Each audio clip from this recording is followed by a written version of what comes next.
सभागार में उपस्थित समारोह की अध्यक्षता कर रहे समारोह के मुख्य अतिथि केंद्रीय गोवंश अनुसंधान संस्थान मेरठ के निदेशक डॉक्टर उमेश सिंह जी, मंचस्थ सम्मानित अतिथिगण, आदरणीय अधिष्ठाता महोदय, सम्मुख विराजमान समस्त सम्मानित श्रोतागणों के समक्ष मैं मयंक सिंह आज इस विश्व पशु चिकित्सा दिवस के उपलक्ष्य में हो रहे कार्यक्रम के अंतर्गत अपने विचार लेकर आप सभी के मध्य उपस्थित हूँ।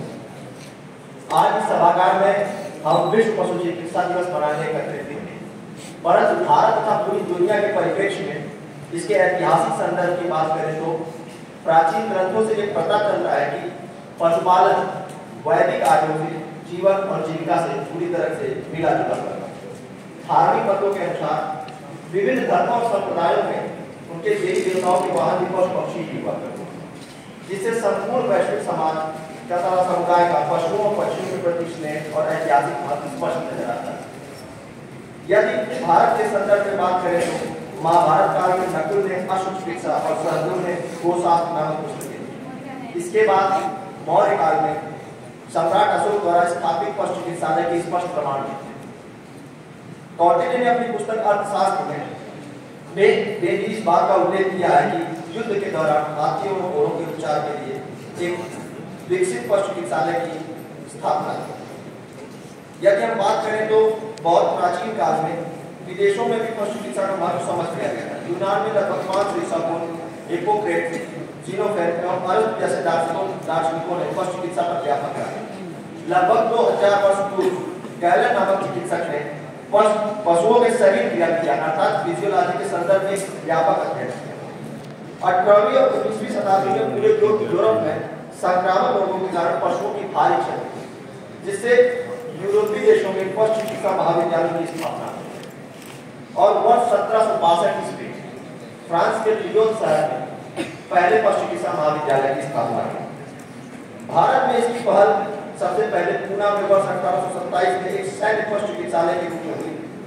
उन दिनों यह सेना में प्रयोग होने वाले घोड़ों के उपचार के लिए प्रयोग किया जाता था, किंतु आधिकारिक रूप से बॉम्बे वेटनरी वाले मुंबई को भारत का पहला पशु चिकित्सा महाविद्यालय का दर्जा प्राप्त किया।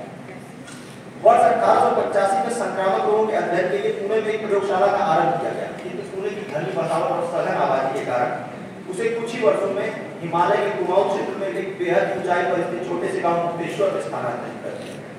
बाद के वर्षों में भारत में अनेक शहरों में पशु चिकित्सा महाविद्यालयों और विश्वविद्यालयों की स्थापना हुई।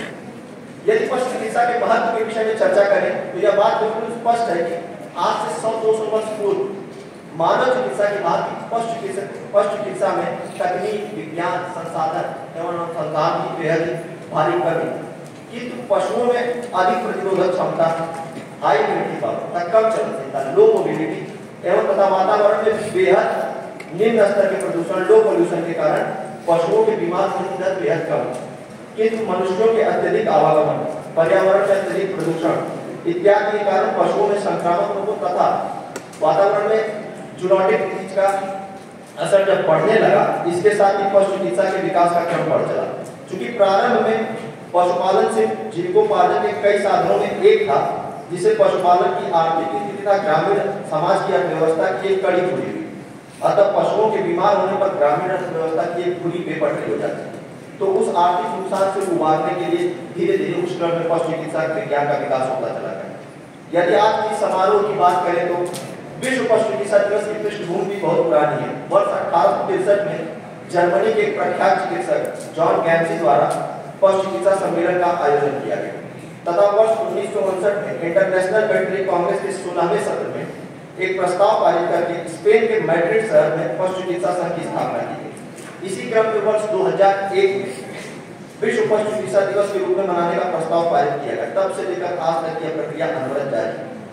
इस वर्ष की पशु चिकित्सा दिवस का विषय पशु चिकित्सा पेशे में विविधता, डाइवर्सिटी, समानता, इक्विटी तथा समावेशिता, इंक्लूसिवनेस का बढ़ावा देना पाया गया। तो अपने इस लक्ष्य को ध्यान में रखते हुए इस सभागार में मौजूद सभी पशु चिकित्सकों को यह संकल्प लेना होगा कि आज के इस कार्यक्रम की थीम के अनुसार हम सभी को पशुओं के भविष्य की महामारियों से बचाने के लिए वन हेल्थ नामक एक समग्र दृष्टिकोण अपनाना है, जो इंसानों, पशुओं तथा पर्यावरण के स्वास्थ्य पर केंद्रित हो, साथ ही किसानों तथा पशुपालकों की खाद्य सुरक्षा और आजीविका को समर्थन करने के लिए पशुओं के लोगों की दान कार्य। बहुत बहुत आभार।